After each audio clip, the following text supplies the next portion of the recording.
Hi viewers, welcome to cine wallet. దక్షిణాది చిత్ర పరిశ్రమలో ఆమె ఓ స్టార్ హీరోయిన్.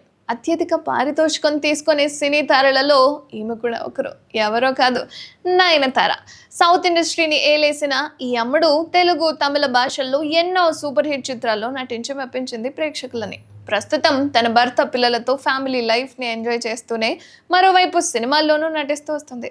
అయితే షారుఖ్ ఖాన్ నటించిన జవాన్ సినిమాతో బాలీవుడ్లోకి అడుగుపెట్టిన ఈ సీనియర్ బ్యూటీ ఆ సినిమాతో సూపర్ డూపర్ హిట్ని సాధించింది. ఆ తర్వాత నయనతారకు డిమాండ్ విపరీతంగా పెరిగిపోయింది.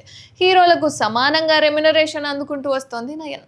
బడా హీరోల సినిమాలతో పాటు లేడీ ఓరియంటెడ్ సినిమాల్లోనూ నటిస్తూ అందరినీ ఆకట్టుకుంటూ వస్తుంది. ఇది ఇలా ఉంటే నయనతార ఓ స్టార్ హీరో సినిమాకు నో చెప్పిందట. ఆమె నో చెప్పడంతో ఆ అవకాశం మరో స్టార్ హీరోయిన్ అందుకొని భారీ హిట్నే అందుకుందండోయ్. ఎందుకు ఆమె ఎవరో తెలుసా? ఆ హీరో ఎవరు అంటే, ఆ సినిమా ఏంటి అంటే, నయన్ ఎన్నో సినిమాల్లో నటిస్తూ అందరినీ ఆకట్టుకుంటూ వచ్చింది అండ్ ఎన్నో చిత్రాల్లో నటించింది కూడా. అయితే నయన్ మిస్ చేసుకున్న సినిమా ఏది అంటే, బాలీవుడ్లో తెరకెక్కిన చెన్నై ఎక్స్ప్రెస్ అన్నమాట. రోహిత్ శెట్టి దర్శకత్వంలో వచ్చిన చెన్నై ఎక్స్ప్రెస్ సినిమా భారీ హిట్ అయిన సంగతి మనందరికీ తెలుసు. ఇప్పటికి కూడా సాంగ్స్ వినేవాళ్ళు చాలా మందే ఉన్నారు. అయితే ముందుగా ఈ సినిమాలో నయనతారను హీరోయిన్గా అనుకున్నారట. చెన్నై ఎక్స్ప్రెస్ సినిమాలో హీరోయిన్ తమిళ్ మాట్లాడే యువతిగా కనిపిస్తూ ఉంటుంది, మనకు ఆ సినిమా తెలుసు కాబట్టి. దీంతో ఈ సినిమాలో నయనతార ఉంటే బాగుంటుందని దర్శకుడు భావించాడట. కానీ అదే సమయంలో ఆమె బాలీవుడ్లోకి ఎంట్రీ ఇవ్వడానికి ఆలోచించారట.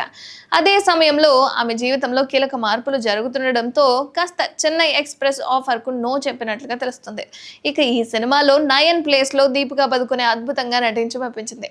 ఇక షారుఖ్ ఖాన్ హీరోగా నటించిన చెన్నై ఎక్స్ప్రెస్ సినిమా సంచలన విజయం కూడా సాధించింది.